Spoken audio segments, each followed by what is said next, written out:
I was watching a movie about the siege of Troy. When was that? 300 BC or something? And so it was night before the big battle. There was Achilles trying to rouse up the troops and give them a pep talk for the big battle.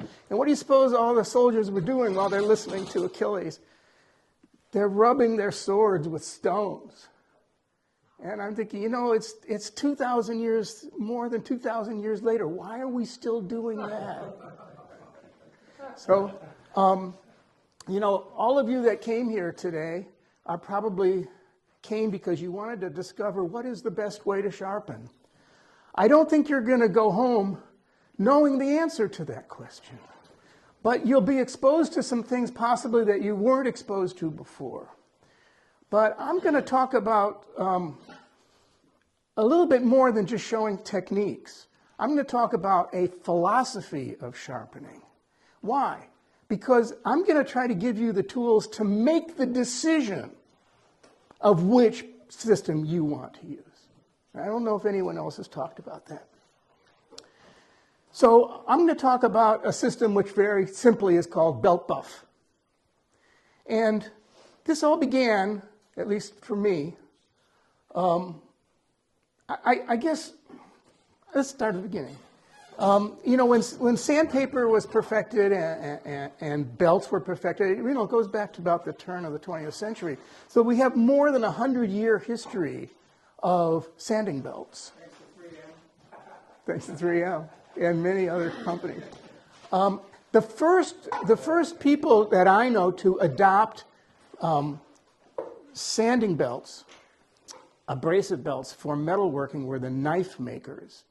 So this goes back to the middle of the 20th century when making fancy knives became very popular. It was a branch of blacksmithing. And they started using belts to smooth the flat sides of knives. Knives are almost always flat on their faces. And in some machine shops, they use belts for deburring and so forth. But where did this idea come about that you can use an abrasive belt to sharpen a woodworking tool? Well, I'll tell you where I think it started. It started around 1975 when Woodcraft Supply invented a machine called the Mark II sharpening system, which was, as far as I know, the first belt machine for woodworkers. Because it was sold by Woodcraft Supply. It was designed for woodworkers. It was not, like the machine we saw before. It's not like that. Okay. So the Mark II sharpening system had a long belt and a contact wheel. So the contact wheel was large, and it was made out of high-density styrofoam. Well, I was lucky enough to work in a shop that had one of these machines. And when I started using it, it completely changed my life, my woodworking life, as Lou would say. So Woodcraft claimed that the belt produces less heat than a grinding wheel. And I found out that that was true. Well, why is that true? It's true because the grits on a sanding belt are sharper than the grits on a wheel. Well, why is that? It's because the grains are glued to the cloth belt with an electrostatic process that causes all the grains to stand up on end and put their sharp points up. So they are sharper. They produce less heat. The thing I really, well, what else did the Mark II sharpening system had? It had a bar that slid in and out with a pocket that you could put the end of the chisel in.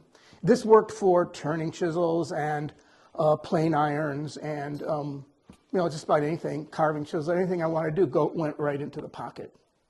Now that, over the decades, evolved into what we woodturners all know as the Wolverine system. All right? But the Wolverine system goes back to the mid-'70s when Woodcraft Supply invented it. That's called a pocket jig. But the thing that I really loved about this Woodcraft system, the thing that really blew my mind and changed everything, was that you went belt, buff, wood. There's no hand honing in this system. You don't go from the grinding to the hand honing and then to the wood. You go belt, buff, wood. Now this was a great thing because I always felt that the hand honing was the thing I wanted to eliminate. Why? Because hand honing is time consuming. And if you're using oil, as Lou said, it's messy. Even the water can be messy. And it seemed very inaccurate because it's done by hand. Anything that you're holding in your hand, it cannot be accurate because your muscles can only be so true, and eventually that stone starts to rock, and eventually that surface becomes convex. So after I had worked in that shop, I went home to my shop and I tried to figure out how can I, by the way, those machines back in 1975 were $1,500. How much is that in today's money? Like $3,000, roughly? So they didn't sell very many of those machines. In fact, they ended up giving them away to schools and so forth, which was where I discovered it. But I said, so I went to a yard sale. I bought a flat platen belt machine. You have a question? Yeah, I just want to say, I remember that machine, and the thing is, I think that belt turns away from you. Yes. Yes, exactly. So that, and thank you for bringing that up because I meant to. That kind of established the idea of a belt machine moving up rather than like a grinding wheel that goes down. So I did follow that principle as I went on to explore different types of belt machines. I went to yard sales and I bought different kind of belt machines, whatever I could get to work.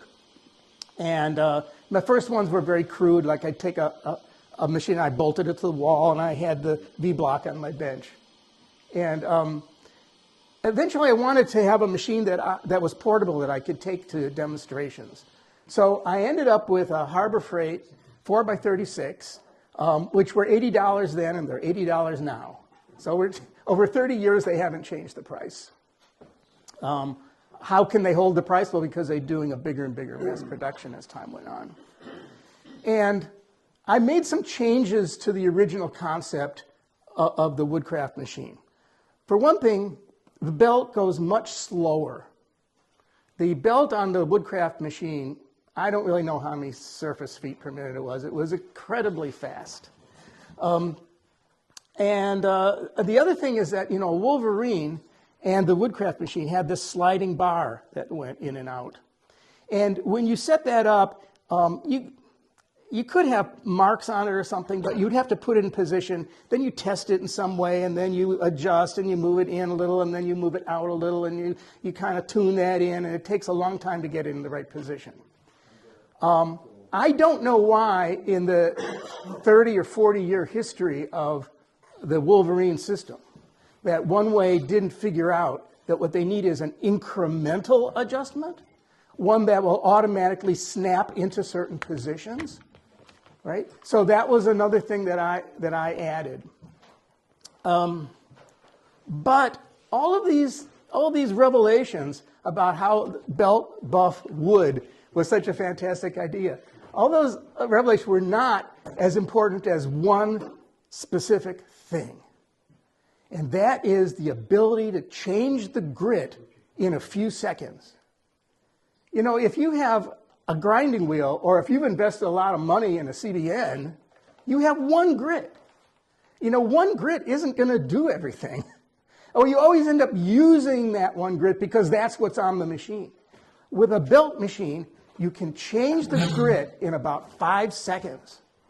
Right? And for the cost of one CBN wheel, you could have a lifetime supply of 10 different grits of belts. From 40 to 400. And I would say that whole range would be useful to go from 40 to 400.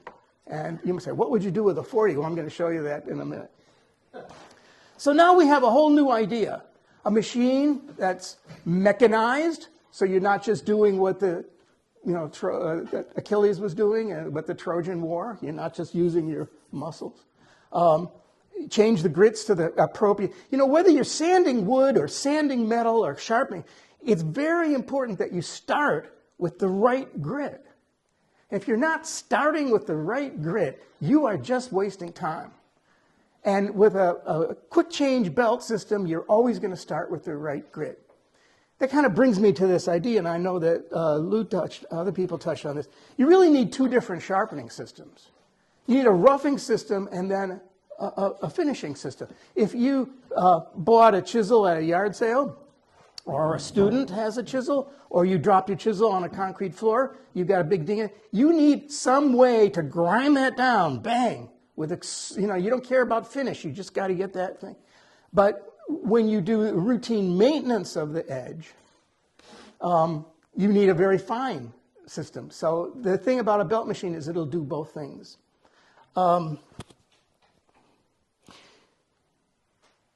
When you're sharpening a plain blade or a flat chisel, you're basically dealing with just a straight edge. Now, we wood turners know that our chisels are more complex. Of course, wood carving chisels are also more complex. The edges are curved. Sometimes they're curved in two planes. They're very complex shapes, right? And a lot of books are written about sharpening, and they talk about the shaping, and then the this, and then the finishing, and then the honing, and all that.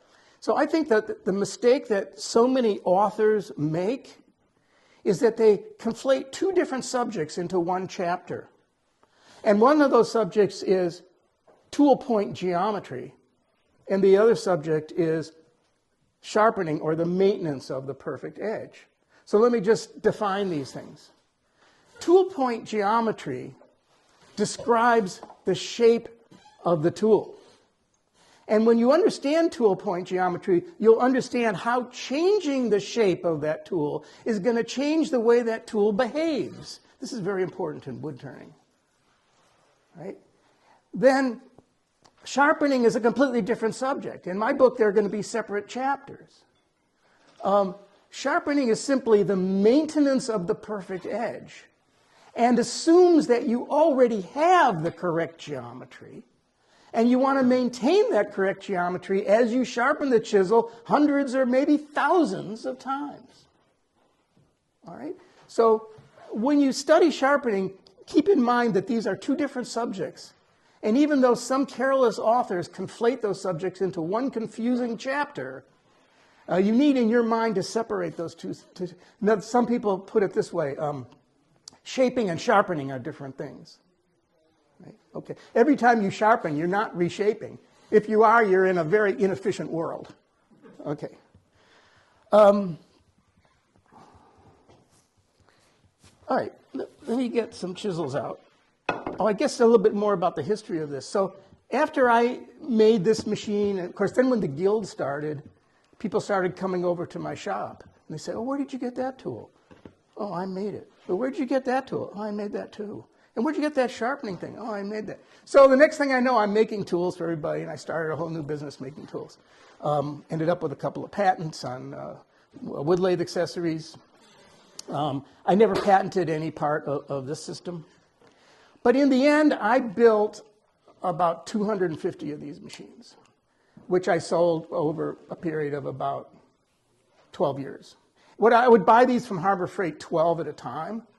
And then I'd go around. I did a lot of modifications to the basic machine.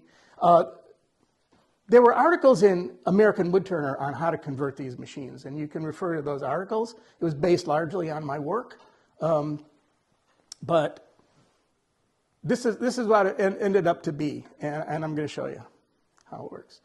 All right. So I told you I was going to describe my philosophy of turning. So I left my poster over here, sorry.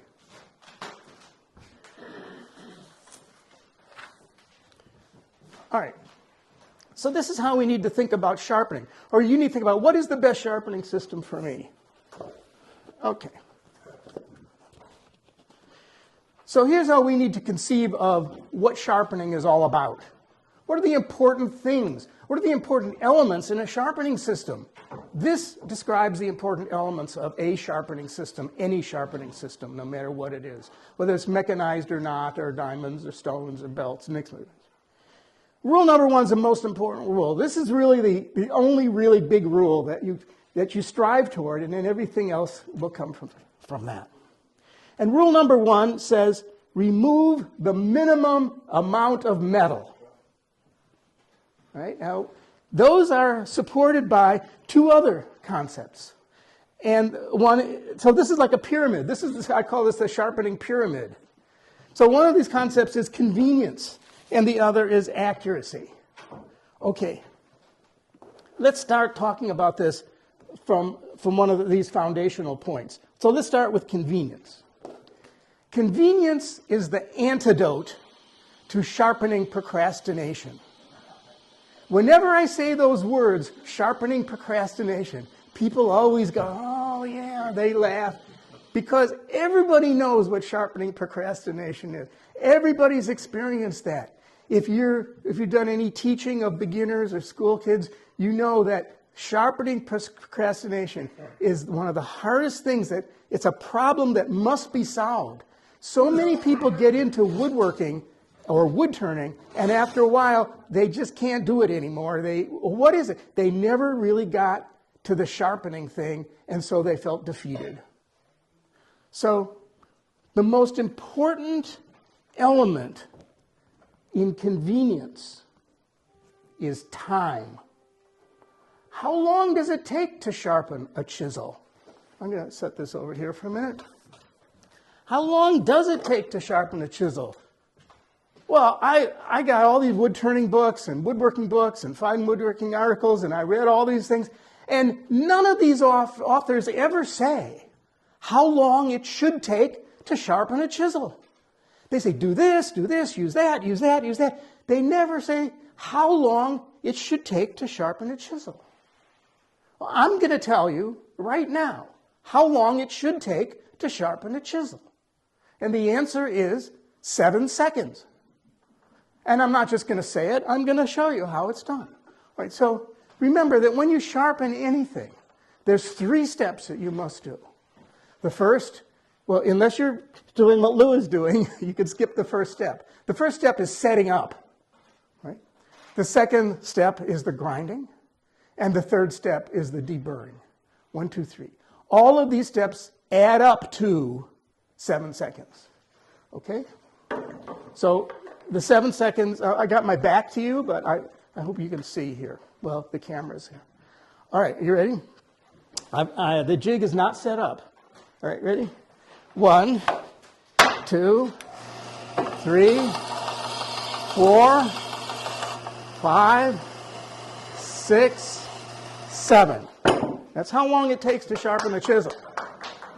All right? And when you're doing that, now you're fulfilling rule number 1, which is to remove the minimum amount of metal. Well, how much metal is that? Well, it's less than 1/1000th of an inch. Right? So when your edge gradually wears down, it can become, that roundedness of the edge becomes wider and wider and wider. Eventually, when it gets up to about 1/2,000th, you're going to, especially, as I guess Mike mentioned, in wood carving in particular, really acute sharpness is important. In wood turning, it's less important. Wood turning, now you don't forget, I'm speaking as a wood turner, so a lot of the things I'm saying here are coming from that direction. Wood turning is a more brutal process because the wood is moving at 20 miles an hour past the wood, past the chisel, and there's heat developed, and there's abrasive stuff in the wood. So,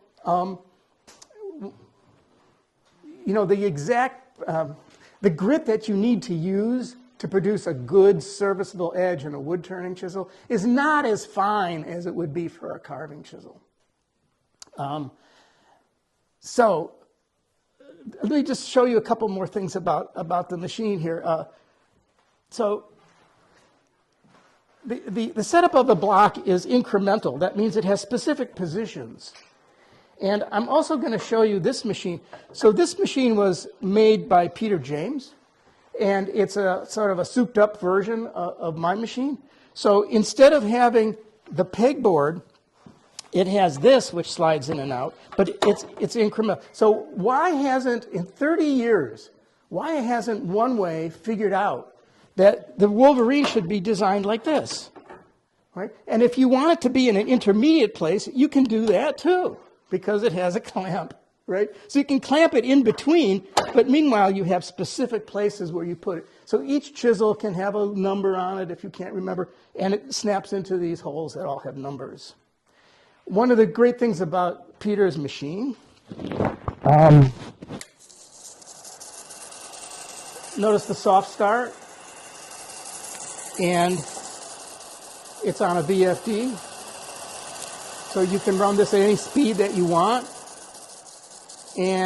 But wait, there's more. You can reverse it. So you can have the belt going up or down. Now, none of the machines that I built were reversible, but I was aware of that concept as being an improvement, but I just didn't quite get there. So this has a VFD, variable frequency drive. So this is a more expensive thing. But you know, I often ask myself, if a $30 drill can have a variable speed reversing motor, why can't a sharpening machine? Well, of course it can't, you know, but some other inventors now are going to have to pick up where Peter and I left off. You know, Peter started developing this after I stopped making these machines 5 or 6 years ago. I'm down to 10 minutes. And one of the improvements he made was this riser. So that accommodates different lengths of chisels very, very well. Whereas this is a little bit more limiting because it's very hard to do a chisel that's shorter than that. But I would like to show you just one other thing that can be done with this machine. So let's say we have a carving chisel we want to do. So with this attachment, get this in. All right, so we're there, and we're here. And, you know, this is a little bit harder to set up. I'm going to pull this out so I can see better. All right. Oh, I'm short there. Yeah, okay, very good. And you can usually see, you know, if you just rub this on here, you can see what part of it it's touching. Whoops. And that helps you get it set up. Anyway, all right, that looks good. You know, eventually you'll see that scratch all the way across here. And then you can do your carving chisels this way, right? Because this gets you up closer, and the buffing. So what about this buffing? A buffing wheel does the same thing as a strop, except it does it in 2 seconds instead of 2 minutes. Okay. And the buffing compound that I put on here is more or less identical to what you would apply to a strop. You know, eventually I wrote this article in the journal. This is dated 2010. And, oh, here it is.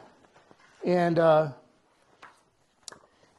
so right here on page 13, it says, I don't know if you can get this on the camera, 8 reasons why belts are better than wheels. And just very quickly, typical grinding wheels run at 4,000 to 6,000 feet per minute, making the process very aggressive and intimidating to beginners. All right, so the belt runs much slower. Grinding wheels can jam the tool and cause serious accidents, and it's very difficult to change grits. Grinding wheels get smaller over time, so the jigs need to be readjusted. Oh yes, skew chisels. Grinding wheels need to be dressed, blah, blah, blah.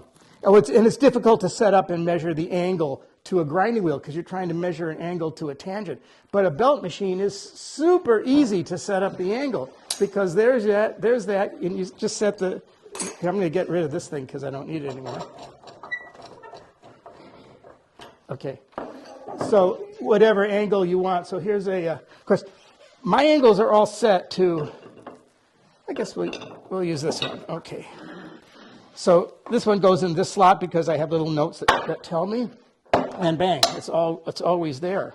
But if you want to know the angle, right, you can just do that. And I don't know if I turn this around to the side a little bit. You watch my cord. Okay. All right. I'm just going to bring this over a little more. Okay, so we're good. But, you know, the ease of setting up is just so great. And bang, bang, bang, bang, bang. All right, so now we have a system that, let's get back to the poster. I'm running out of time, I can tell already. So what about accuracy? So we've talked about convenience. And the important thing about convenience is speed. all right? And the reason you want speed is not so you can crank out more work. The reason of speed is to avoid sharpening procrastination. All right, now, accuracy. So what is accuracy? Accuracy is essentially repeatability, which is what I've been talking about here. Repeatability is and you know, Lou talked about that, the setting jigs and whatever. What you need to get the chisel back to the same angle it was before. Well, why do you want to get it back to exactly, precisely the same angle that it was before? Because that allows you to adhere to rule number 1. If you're not at the same angle you were before, you're going to have to remove more metal than you would otherwise, and you're disobeying rule number 1. Now, why is rule number 1 so important? Okay, it's also in the article. Let me see if I can find that.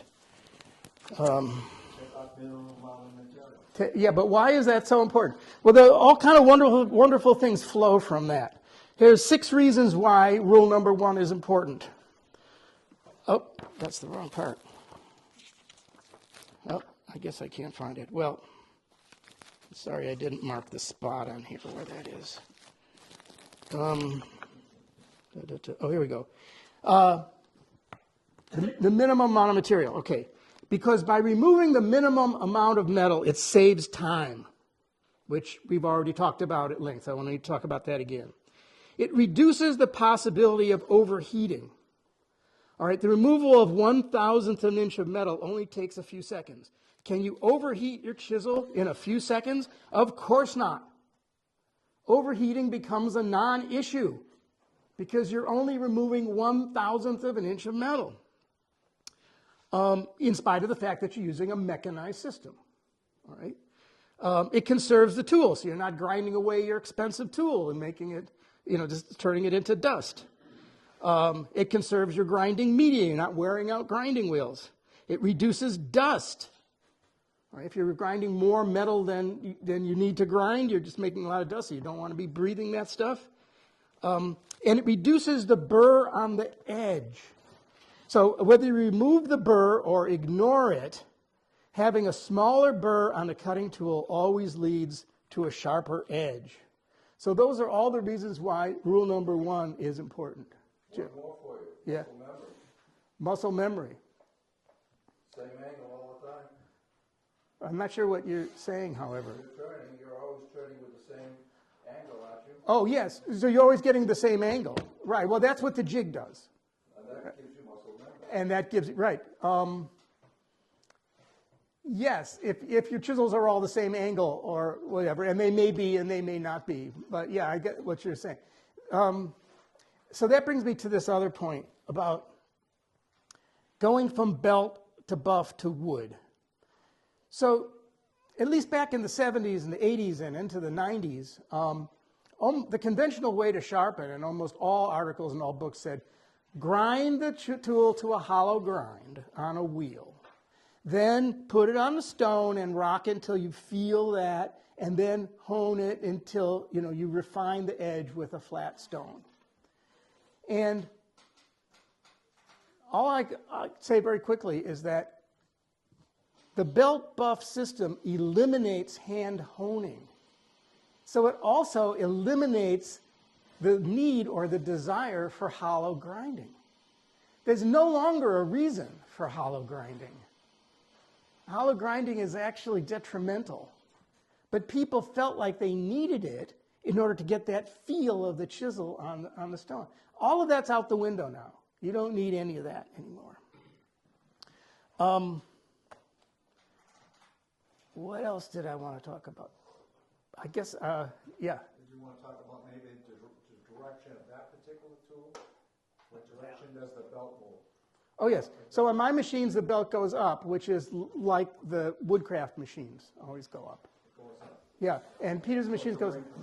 So the thing about having the ability to have the belt go up or down allows you to use the same machine to sharpen scrapers. So with this kind of a platform attached, you can use a belt to sharpen scrapers. But you can't use this kind of machine to sharpen scrapers. Because if you're sharpening scrapers, you don't want the belt to go up. Because it would just lift the tool off the, yeah. I have your last machine and the belt goes down because I twisted it around like that. You changed it back. Yeah. Well, it's interesting. Even though I made all my machines with the belt going up, many people, for example, Peter Block, built his machine with the belt going down. And you know what? After seeing what he does, I guess you have to come to the conclusion that it doesn't matter. Right? I've used both and I haven't noticed a difference. Right.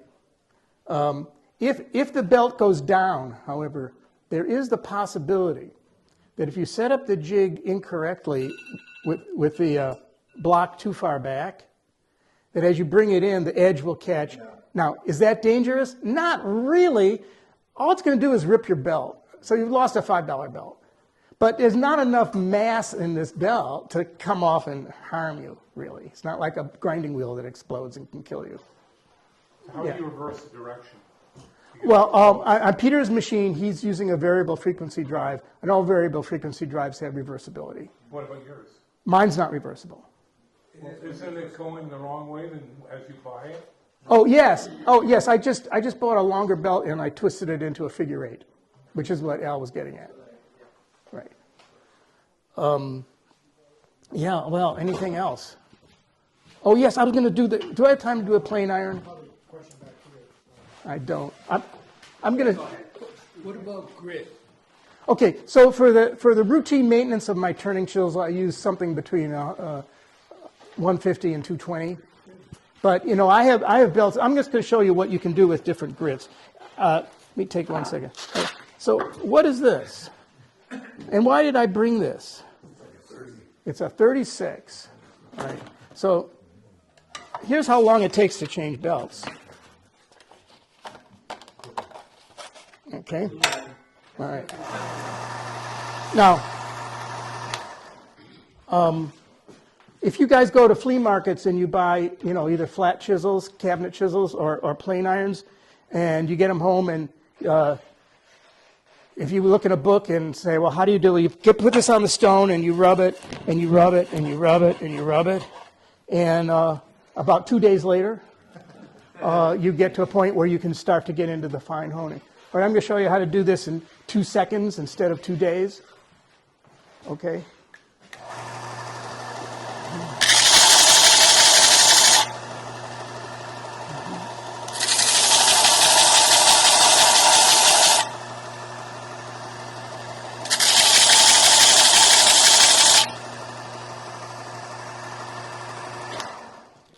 And once you've done that, then you take this off and you put on something like, well, I guess I would go to here, 150.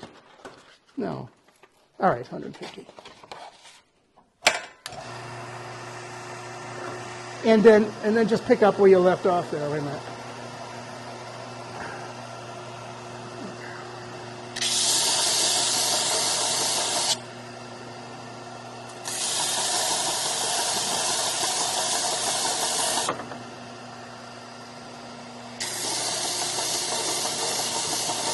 Okay, so obviously you may want to go a little finer, but I have a 600, that's 400, 600. I could do that, but I'm not going to take your time.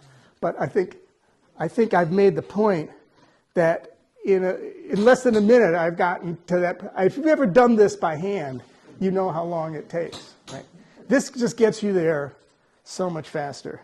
I guess that's all I have time for. So thanks. Okay, thank you.